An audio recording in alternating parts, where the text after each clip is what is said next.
shit. Put myself on the spot.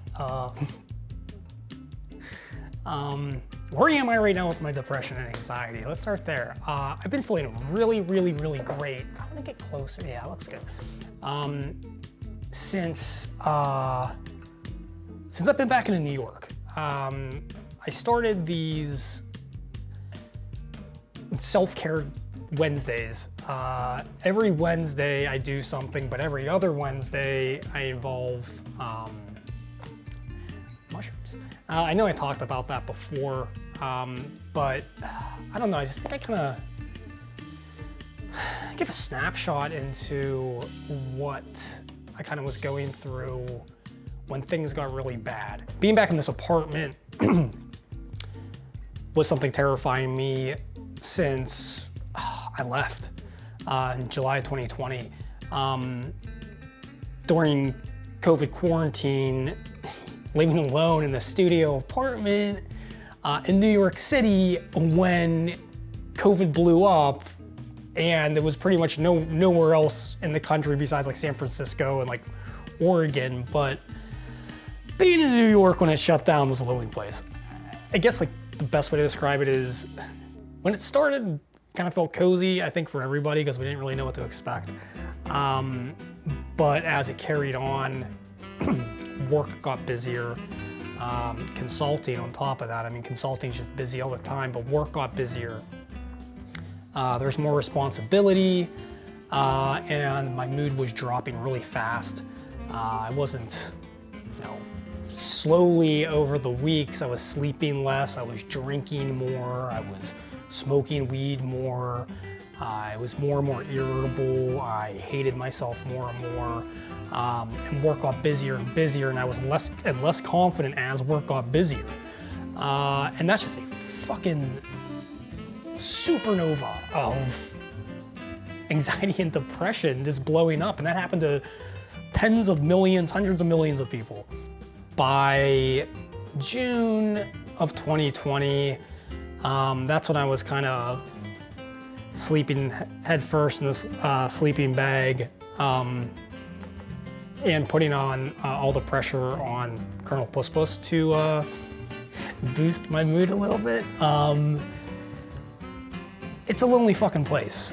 And going back to what we already talked about, I think, is no one should feel this lonely, and we should share these lonely stories. And I'm looking back at laughing about it, but I have to, because I don't know, you look at it and I don't know, looking back and seeing the growth and seeing the experience I've gained and knowledge I've gained, it just makes me happy, and I don't feel bad for myself in the past anymore. I'm feeling like I'm leveling up as we go. I do want to show a more tangible sense of depression. I'm not going to get it this very second, but that's my goal tonight. I want to kind of pull myself in and focus that, to talk about what it's like, what it feels like, and what's going on in my head most of the time. And for me, most of the time it's overthinking. I'm an overthinker. I have traits of Puro, which is, Puro is the obsessive part of obsessive compulsive disorder. I have some traits of just the obsessive part, and that's combined with like the overthinking. I don't really have the compulsions on it. So I have some traits there. I have some traits with a ambivalent attachment issues, which it affects my relationships with my siblings and friends, but more so with significant others. And it's about me feeling hate to myself. It's not about, it's me misreading the emotions and tone and motives of everybody around me who love and care about me. I misread those, and I think there's resentment there, and that causes me to push away and be mad. And no, you can't resent me. I'm gonna push you away and nip this in the bud, and I'm gonna abandon you before you abandon me, which brings me to my other one. I have abandonment issues. But I'm working on all these. But if you don't understand any of it, if you don't even know what is what within you, where it came from, what childhood trauma it came from, if you can't sift through your emotions, specifically anger, and anger is this emotion that is fake. Anger comes from a bunch of other emotions in history, so you have to sift through the anger. When you're angry, not easy at all. And that's where therapy is amazing. But a lot of mine is about self-hate, low confidence, looking in the mirror. I'm like, I look terrible. Being in a work project, I'm like, I'm stupid. Everybody doesn't even like me. They don't even want me on this project, on this job, whatever. They want me out of here and they don't trust me. I see myself as a shitty sibling, terrible significant other, terrible partner, terrible friend.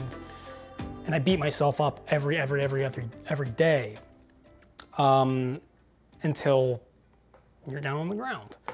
The best way I can describe it is there's an episode of BoJack Horseman, I think it's season 3, and it's something called like Stupid Piece of Shit.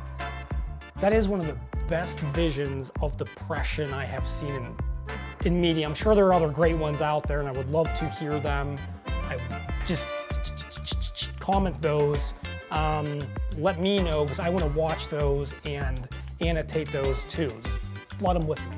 Or flood them at me. With me, that's just going to send me down with them. I want to actually pay attention to them. But one of the best. And I watched that and I actually cried because I was like, holy shit. And I'm not as severe as the fictional character BoJack in terms of depression, but it really hit. The writers and the acting, well done. Ted Lasso. I know everybody's watching that show right now, rightfully so. Ted Lasso is like the show, the characters, that's how everyone would be behaving if we all understood our emotions and went to therapy. It's very realistic if everyone's in balance. But man, spoilers, Ted Lasso spoilers. It's not a ton, but just in case you haven't seen the show, there's a scene like later season 1, I think, where Ted has a panic attack. And he has to rush out of a club and he sits down and his boss just comes and I think holds his hand. And that made me cry so much because that's how it felt for me. When I was alone in this apartment, spiraling during COVID, I thought for some reason someone would rush in the door and hold my hand and it was gonna be okay. That's all I needed. I just needed that. So man, watching that scene, and it's like, it's getting me a little teary-eyed right now. So well acted, so well written, so real. Oh, it struck a chord. And season 2, they built off of that in such a great job. So that's where we're going today. Let's do it. I'm here, you're there, the lights are there. I'm still pretty sober. I had like 1 gram of mushrooms. But let's roll. I'm gonna leave everything where it is right now and I'll just sit and maneuver and we'll just go from there. It is 3:07 p.m. EST. So we're gonna be buckled up for the next, 5-6 hours and it's gonna be cool. We're gonna see the golden hour come in. We're gonna see the lights go down, those blinds will be shut. I'll put some fun lights and stuff on. I don't know what's gonna happen. But I'm stoked, I'm feeling good, I'm feeling balanced. Like, I have not felt this balanced in my life since 2008, 2009, and that was a big year for me, living in Sydney, and just having a great time. I met some of the best people in my life that year, and still talking to them today. I can't say enough good things about those folks. Love you all, you know what I'm talking about. I'm gonna do this. But I'm gonna do this. I know, it's continuity. I know, Jeff, continuity. I get it.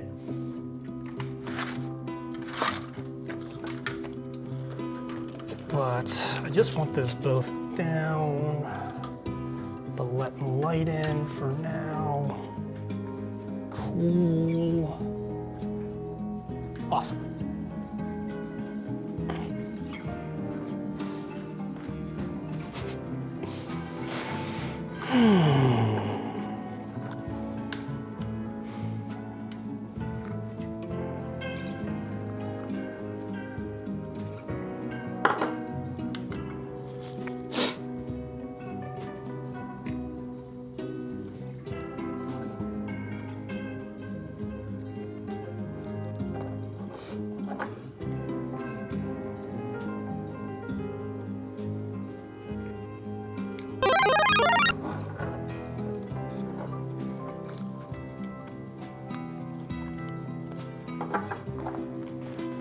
time is it?